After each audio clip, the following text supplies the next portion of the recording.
Welcome to English apps. আজকের ক্লাসটি আমরা করব রাইট ফর্ম অফ ভার্বসের পার্ট 2 সম্পর্কে।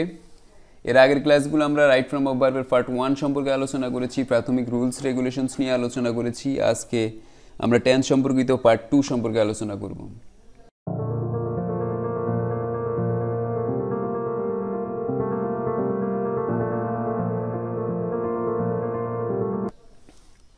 রুল 7, ইন্টারোগেটিভ সেন্টেন্সে যদি what, when, where, who, which, whose, why, how অর্থাৎ ডব্লিউএস ওয়ার্ডগুলো থাকে, তাহলে সাবজেক্টের পূর্বে টেন্স ও পার্সন অনুযায়ী অক্সিলারি ভার্ব যোগ করতে হবে। অর্থাৎ ইন্টারোগেটিভ সেন্টেন্স যখন হবে, যখন ফার্স্টে এই ডব্লিউএস ওয়ার্ডগুলো থাকবে, তখন এই ডব্লিউএস ওয়ার্ডগুলোর পরে হচ্ছে যে টেন্স ও পার্সন অনুযায়ী অক্সিলারি ভার্ব বসাতে হবে। যেমন আমরা এক্সাম্পলে দেখি, হোয়াট ইউ ডু নাও। এই সেন্টেন্সটা হচ্ছে ইন্টারোগেটিভ সেন্টেন্স। কীভাবে বুঝছি? কারণ শেষে প্রশ্নবোধক চিহ্ন রয়েছে এবং ডব্লিউএস ওয়ার্ড রয়েছে শুরুতে। আরেকটা বিষয়, এটা হচ্ছে কন্টিনিউয়াস টেন্স, কারণ এখানে নাও রয়েছে। আমরা পড়েছি যদি নাও থাকে, নাও অ্যাট প্রেজেন্ট যদি থাকে, তাহলে সেটা প্রেজেন্ট কন্টিনিউয়াস টেন্স। তাহলে আমরা করি, প্রথমে হোয়াট হবে, হোয়াট, তারপর হচ্ছে প্রেজেন্ট কন্টিনিউয়াস টেন্সের অক্সিলারি ভার্ব, টেন্স অনুযায়ী অক্সিলারি ভার্ব বসাতে হবে। প্রেজেন্ট কন্টিনিউয়াস টেন্সের অক্সিলারি ভার্ব হচ্ছে এম, ইজ, আর। এখানে যেহেতু সাবজেক্ট ইউ, ইউর সাথে বসবে আর, তাহলে লিখলাম যে আর, হোয়াট আর, তারপর হচ্ছে সাবজেক্ট হোয়াট আর ইউ, তারপর হচ্ছে ভার্ব হচ্ছে ডু, এর সাথে আইএনজি যোগ করতে। আমরা জানি প্রেজেন্ট কন্টিনিউয়াস টেন্সের স্ট্রাকচার হচ্ছে subject plus am is are plus verb plus ING plus object বা এক্সটেনশন। তাহলে লিখলাম what are you doing now. এটা হচ্ছে আমরা করলাম আমাদের নিয়ম অনুযায়ী, হোয়াট বসালাম, তারপর যেহেতু টেন্স অনুযায়ী অক্সিলারি ভার্ব বসাতে হবে, তাই আমরা অক্সিলারি ভার্ব আর বসিয়েছি, তারপর সাবজেক্ট ইউ বসিয়েছি, এরপরে ভার্বের সাথে আইএনজি যোগ করেছি, what are you doing now. Second এক্সাম্পলটা দেখি, হোয়াই রহিম গো দেয়ার। এটা হচ্ছে যে সিম্পল প্রেজেন্ট টেন্স, কারণ এখানে অন্য কোনো টেন্সের সিনড্রোম নেই, তাহলে আমরা প্রেজেন্ট ইনডিফিনিট টেন্সে করব হোয়াই। প্রেজেন্ট ইনডিফিনিট টেন্সের অক্সিলারি ভার্ব হচ্ছে do, does, did. Rahim third person singular, এটার সাথে বসবে ডাজ, হোয়াই ডাজ, তারপর হচ্ছে Rahim, why does Rahim, why does Rahim go there, শেষে question mark. Why does Rahim go there. এখানে রহিম থার্ড পারসন সিঙ্গুলার হওয়ার কারণে ডাজ হয়েছে, কিন্তু ভার্বে গো এর সাথে এস বাই ইয়েস হবে না, যেহেতু একবার এস বাই ইয়েস যুক্ত হয়েছে, পরে আর যুক্ত হবে না। তাহলে হোয়াই ডাজ রহিম গো দেয়ার, এটা করলাম। এ হচ্ছে যে নিয়ম। তাহলে ইন্টারোগেটিভ সেন্টেন্সে what, when, where, who, which, whose, why, how, এই ডব্লিউএস ওয়ার্ডগুলোর পরে টেন্স ও পার্সন অনুযায়ী অক্সিলারি ভার্ব বসাতে হবে। রুল 8-এ যদি আমরা যাই, তাহলে দেখি বাক্যে টুমোরো, নেক্সট ইয়ার, সুন ইত্যাদি সময় উল্লেখ থাকলে সেটা ফিউচার ইনডিফিনিট টেন্স হয়। অর্থাৎ এই শব্দগুলো হচ্ছে ফিউচার ইনডিফিনিট টেন্স হবে। এই শব্দগুলো যদি থাকে, টুমোরো, নেক্সট ইয়ার বা সুন যদি থাকে, তাহলে সেটা ফিউচার ইনডিফিনিট টেন্স হবে। যেমন এক্সাম্পল দেখি, Shamim to go to Dhaka tomorrow. এই সেন্টেন্সটার মধ্যে টুমোরো রয়েছে, টুমোরো থাকলে সেটা প্রেজেন্ট ইনডিফিনিট টেন্স হবে। তাহলে আমরা করি প্রেজেন্ট ইনডিফিনিট টেন্সের স্ট্রাকচার অনুযায়ী, শামিম, প্রেজেন্ট ইনডিফিনিট টেন্সের স্ট্রাকচার হচ্ছে সাবজেক্ট প্লাস শেল বা উইল প্লাস ভার্বের প্রেজেন্ট ফর্ম। তো শামিমের সাথে উইল বসবে, তারপর হচ্ছে ভার্বের present form, Shamim will go to Dhaka, Shamim will go to Dhaka tomorrow, Shamim will go to Dhaka tomorrow. শামিমের সাথে উইল বসেছে ফিউচার ইনডিফিনিট টেন্সে, তারপর হচ্ছে ভার্বের প্রেজেন্ট ফর্ম, টুমোরো থাকার কারণে এটা ফিউচার ইনডিফিনিট টেন্স হয়েছে। সেকেন্ড এক্সাম্পলটা, your father to recover soon. এই সেন্টেন্সটার মধ্যে সুন রয়েছে, সুন থাকলে সেটা ফিউচার ইনডিফিনিট টেন্স হবে। তো আমরা করি ইউর ফাদার, ফিউচার ইনডিফিনিট টেন্সের স্ট্রাকচার অনুযায়ী অক্সিলারি ভার্ব উইল বসেছে, তারপর হচ্ছে ভার্বের base form recover, your father will recover soon. এ হচ্ছে যে আমরা এক্সাম্পল করলাম। সুন বা টুমোরো যদি থাকে, তাহলে সেটা ফিউচার ইনডিফিনিট টেন্স হবে। তো আমরা সেই স্ট্রাকচার অনুযায়ী, নিয়ম অনুযায়ী এই সেন্টেন্স দুইটার আমরা এক্সাম্পল করেছি। নেক্সট এক্সাম্পল, রুলে আমরা যাই। রুল নাম্বার 9, বর্তমানে কোনো কাজ চলছে বা ঘটছে, তাছাড়া সেন্টেন্সে যদি at present, at this moment বা নাও থাকে, তাহলে সেটা প্রেজেন্ট কন্টিনিউয়াস টেন্স হবে। অর্থাৎ বর্তমানে কোনো কাজ হচ্ছে, চলছে বা ঘটছে, এটা হলে যে প্রেজেন্ট কন্টিনিউয়াস টেন্স। যেমন আমি ভাত খাচ্ছি, আমি এখন পড়াচ্ছি, আমি কাজ করছি, এগুলো প্রেজেন্ট কন্টিনিউয়াস টেন্স। এছাড়াও যদি সেন্টেন্সে at present, at this moment, now এই জাতীয় শব্দ থাকে, তাহলে সেটা প্রেজেন্ট কন্টিনিউয়াস টেন্স হবে। যেমন এক্সাম্পল দেখি, মারুফ রিড আ বুক নাও। এই সেন্টেন্সটার মধ্যে নাও রয়েছে, যার কারণে এটা প্রেজেন্ট কন্টিনিউয়াস টেন্স হবে। তো আমরা লিখি মারুফ, প্রেজেন্ট কন্টিনিউয়াস টেন্সের স্ট্রাকচার হচ্ছে subject plus am is are plus verb plus ING plus object.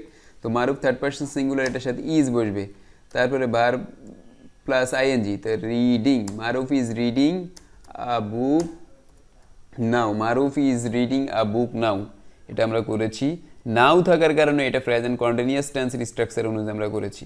Second এক্সাম্পলটা যদি দেখি তাহলে দেখতে পাবো Kamal play football at this moment. At this moment এখানে আছে, আর অ্যাট দিস মোমেন্ট থাকলে সেটা প্রেজেন্ট কন্টিনিউয়াস টেন্স হয়। তা আমরা করি Kamal is playing, Kamal is playing football at this moment, Kamal is playing football at this moment। এখানে at this moment থাকার কারণে প্রেজেন্ট কন্টিনিউয়াস টেন্স হয়েছে। at this moment, now, at present যদি থাকে তাহলে সেই সেন্টেন্সটা প্রেজেন্ট কন্টিনিউয়াস টেন্স হবে। সেই অনুযায়ী আমরা করেছি কামাল, অক্সিলারি ভার্ব ইজ বসেছে, তারপরে প্লের ফার্স্ট প্লের সাথে আইএনজি যোগ করেছি, playing, Kamal is playing football at this moment। আশা করি তোমরা বুঝতে পেরেছো। নেক্সট রুলটা দেখব, রুল হচ্ছে 10। অতীতকালীন কোনো কাজ ঘটছিল, অতীতকালে যদি কোনো কাজ ঘটছিল বা হচ্ছিল, অর্থাৎ কোনো কাজ অতীতকালে হইতেছিল বা ঘটতেছিল বা হচ্ছিল ঘটছিল এরকম যদি হয় সেটা পাস্ট কন্টিনিউয়াস টেন্স হবে। এছাড়াও যদি সেন্টেন্সে অ্যাট দ্যাট মোমেন্ট বা দেন থাকে, অ্যাট দ্যাট মোমেন্ট বা দেন যদি থাকে তাহলে সেটা ফার্স্ট কন্টিনিউয়াস টেন্স হয়।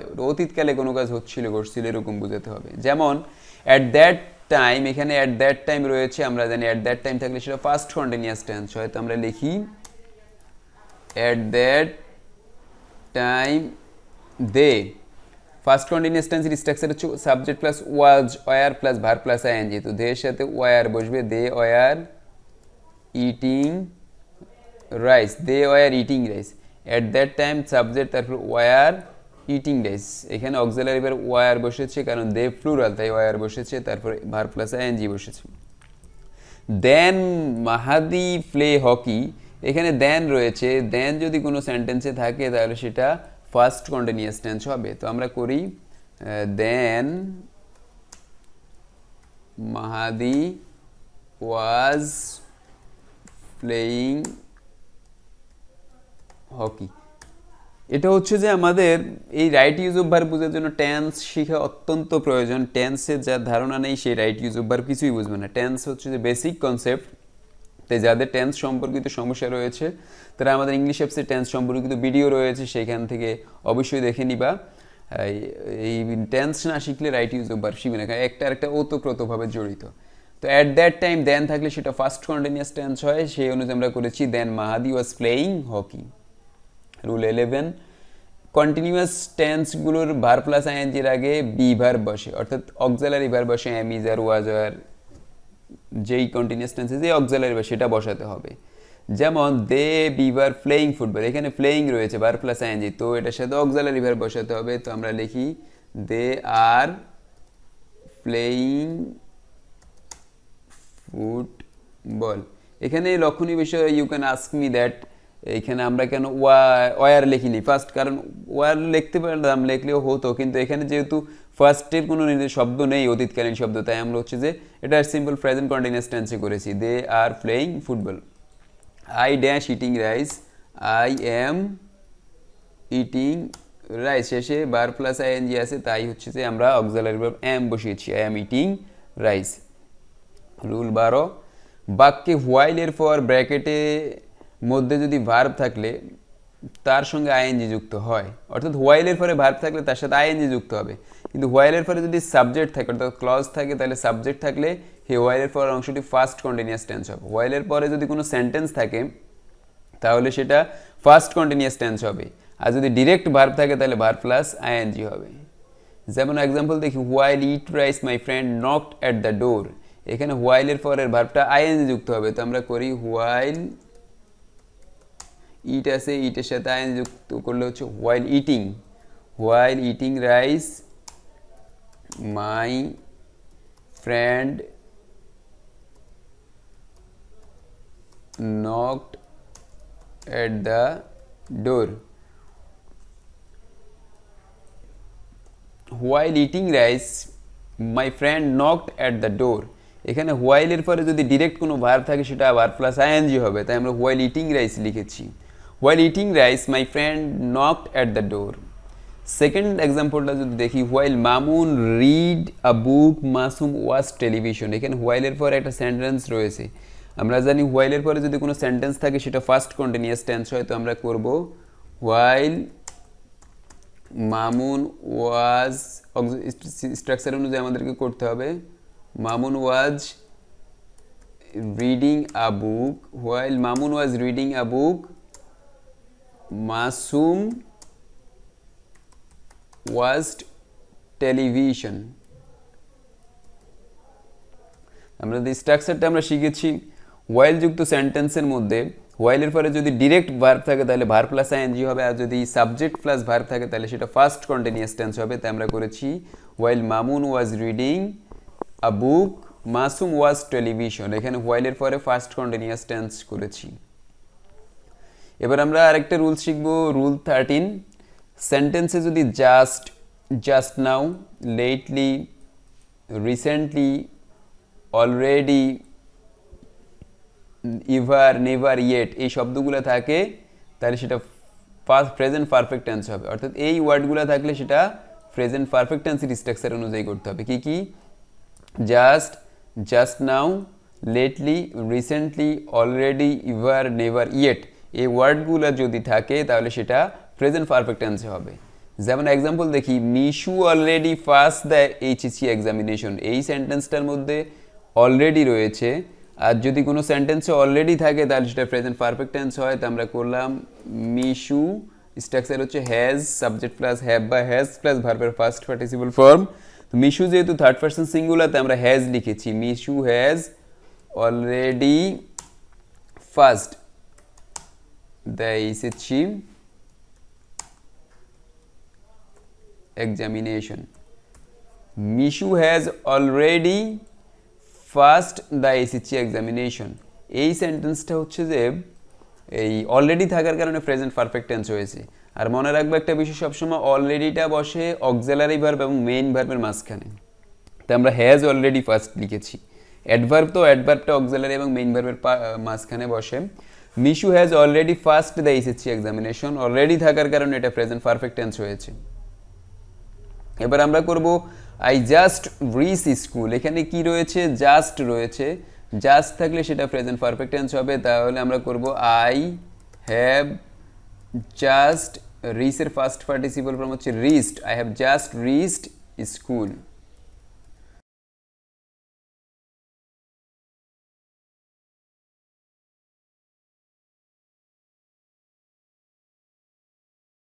এ হলো আমাদের already, just, lately, recently, ever, never, yet যুক্ত সেন্টেন্স যে রুল, অর্থাৎ এই শব্দগুলো থাকলে সেটা প্রেজেন্ট পারফেক্ট টেন্স হবে। যেমন Mishu has already first the HSC examination, I have just reached school, এই সেন্টেন্সগুলোতে জাস্ট এবং অলরেডি থাকার কারণে এগুলো প্রেজেন্ট পারফেক্ট টেন্স হয়েছে। এবার রুল 14-এ আমরা যাব, বিফোর এবং আফটার যুক্ত অংশ। এটা নিয়ে বিস্তারিত আলোচনা আমাদের ইংলিশ অ্যাপ চ্যানেলে রয়েছে, আলাদা একটা ভিডিও রয়েছে, আমি ডেসক্রিপশন বক্সে সেই লিঙ্ক দিয়ে দেবো। এছাড়াও কমপ্লিটিং সেন্টেন্সে আমরা এই সম্পর্কে বিস্তারিত আলোচনা করেছি। বিফোরের আগে ফার্স্ট পারফেক্ট টেন্স হয়, বিফোরের পরে ফার্স্ট ইনডিফিনিট টেন্স হয়।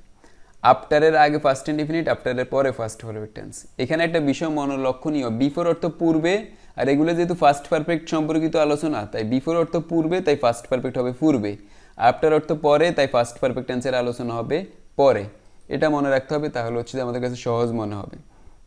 যেমন the patient had die before the doctor come, এই সেন্টেন্সটার মধ্যে বিফোর রয়েছে। বিফোরের নিয়মটা কি পড়েছি আমরা? বিফোরের আগে হবে ফার্স্ট পারফেক্ট টেন্স এবং পরে হবে ফার্স্ট ইনডিফিনিট টেন্স। তো আমরা লিখি দ্য পেশেন্ট হ্যাড ডাইড হবে, কারণ ফার্স্ট পারফেক্ট টেন্সের স্ট্রাকচার হচ্ছে সাবজেক্ট প্লাস হেড প্লাস ভার্বের first participle form. Before the doctor come, কামের ফার্স্ট ফর্ম হচ্ছে কেম, কারণ এটা ফার্স্ট ইনডিফিনিট টেন্স হবে আমরা জানি। বিফোরের আগে হবে ফার্স্ট পারফেক্ট টেন্স, পরে হবে ফার্স্ট ইনডিফিনিট টেন্স। তো the patient had died first perfect tense, এবং পরে রয়েছে দ্য ডক্টর কেম, এটা হচ্ছে যে ফার্স্ট ইনডিফিনিট টেন্স। এবার আমরা পরেরটাতে দেখি the patient die after the doctor had come. এখানে আফটার রয়েছে, আফটার যুক্ত সেন্টেন্সের আগে হবে ফার্স্ট ইনডিফিনিট, পরে হবে ফার্স্ট পারফেক্ট। তো আমরা লিখি the patient died, first indefinite tense subject plus ভার্বের ফার্স্ট ফর্ম, তারপর হচ্ছে after the doctor had come হবে, কারণ আফটারের আগে হবে ফার্স্ট ইনডিফিনিট টেন্স, আফটারের পরে হবে ফার্স্ট পারফেক্ট টেন্স, তাই এখানে দ্য ডক্টর হ্যাড কাম হয়েছে। এই হচ্ছে যে বিফোর আফটার যুক্ত অংশের নিয়ম। বিফোরের আগে হবে ফার্স্ট পারফেক্ট, পরে হবে ফার্স্ট ইনডিফিনিট, আফটারের আগে হবে ফার্স্ট ইনডিফিনিট, আফটারের পরে হবে ফার্স্ট পারফেক্ট টেন্স। আশা করি ক্লিয়ার হয়েছে বিষয়টা। বিফোর যুক্ত অংশে দুইটা টেন্স থাকবে, বিফোরের আগে হবে ফার্স্ট পারফেক্ট টেন্স, বিফোরের পরে হবে ফার্স্ট ইনডিফিনিট টেন্স, আফটারের আগে হবে ফার্স্ট ইনডিফিনিট, আফটারের পরে হবে ফার্স্ট পারফেক্ট। যেমন the patient had died before the doctor came, আর the patient died after the doctor had come. এখানে বিফোরের আগে ফার্স্ট পারফেক্ট হয়েছে, পরে ফার্স্ট ইনডিফিনিট টেন্স, আর আফটারের আগে হয়েছে ফার্স্ট ইনডিফিনিট টেন্স, পরে ফার্স্ট পারফেক্ট টেন্স হয়েছে। রুল 15 আমরা যাব এখন। রুল 15 হচ্ছে যে 15 নম্বর rule, by plus future time যদি থাকে সেন্টেন্সে, যদি বাই প্লাস ফিউচার টাইম থাকে, যেমন বাই ফ্রাইডে, বাই ইভিনিং, বা কোনো টাইম থাকে, যেমন বাই ইভিনিং, বাই 2030, তাহলে ফিউচার পারফেক্ট টেন্স হবে। বাই প্লাস, এটা মোস্ট ইম্পর্টেন্ট একটা রুল, ঢাকা বিশ্ববিদ্যালয় এটা নিয়ে একাধিকবার কোশ্চেন এসেছে। অর্থাৎ বাই প্লাস ফিউচার টাইম থাকলে সেটা ফিউচার পারফেক্ট টেন্স হবে। যেমন এক্সাম্পল দেখি, I go to Japan by 2025। এখানে বাই এর পরে 2025, এখন হচ্ছে 2020, 2025 হচ্ছে অনেক দেরি আছে, তো হচ্ছে যে এটা ফিউচার পারফেক্ট টেন্স হবে। তো আমরা করি ফিউচার পারফেক্ট টেন্সের structure, I subject plus shall have বা উইল হ্যাভ প্লাস ভার্বের ফার্স্ট পার্টিসিপাল ফর্ম। তো আই এর সাথে শেল হ্যাভ উইল হ্যাভ একটা বসালে হবে, আমরা শেল হ্যাভ বসাবো। আই শেল হ্যাভ, গো এর ফার্স্ট পার্টিসিপাল ফর্ম হচ্ছে gone, I shall have gone to Japan by 2025, I shall have gone to Japan by 2025। এখানে বাই প্লাস ফিউচার টাইম থাকার কারণে এই সেন্টেন্সটা ফিউচার পারফেক্ট টেন্স হয়েছে। সেকেন্ড এক্সাম্পলটা যদি দেখি, the boy return the book by Friday, by এর পরে সময় রয়েছে ফ্রাইডে, এই বাই প্লাস যদি টাইম থাকে তাহলে সেটাও ফিউচার পারফেক্ট টেন্স হবে। তো আমরা লিখি the boy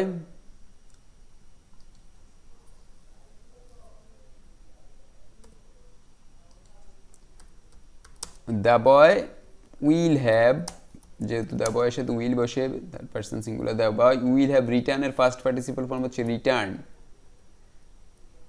sorry, the boy will have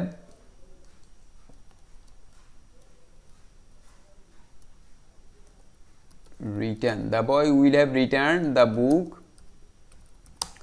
by Friday. এখানে by Friday future by plus time থাকার কারণে এটা ফিউচার পারফেক্ট টেন্স হয়েছে, তাই উইল হ্যাভ রিটার্নড হয়েছে, the boy will have return the book by Friday.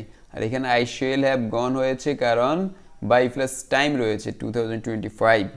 এই তাহলে বাই প্লাস টাইম যদি থাকে by 2025, by 2030, by Friday, by Saturday, এরকম থাকলে সেটা ফিউচার পারফেক্ট টেন্স হবে। আশা করি বিষয়টা ক্লিয়ার হয়েছে।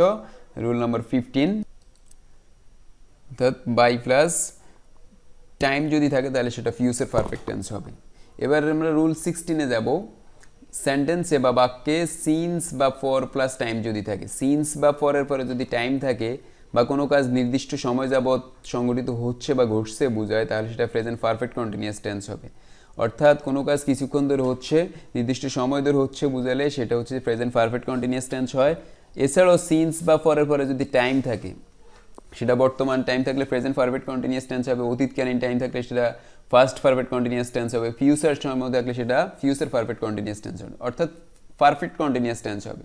যেমন ইট রেইন সিন্স মানডে, এখানে সিন্সের পরে মানডে রয়েছে, আমরা জানি সিন্সের পরে যদি এরকম কোনো টাইম থাকে তাহলে সেটা প্রেজেন্ট পারফেক্ট টেন্স হয়।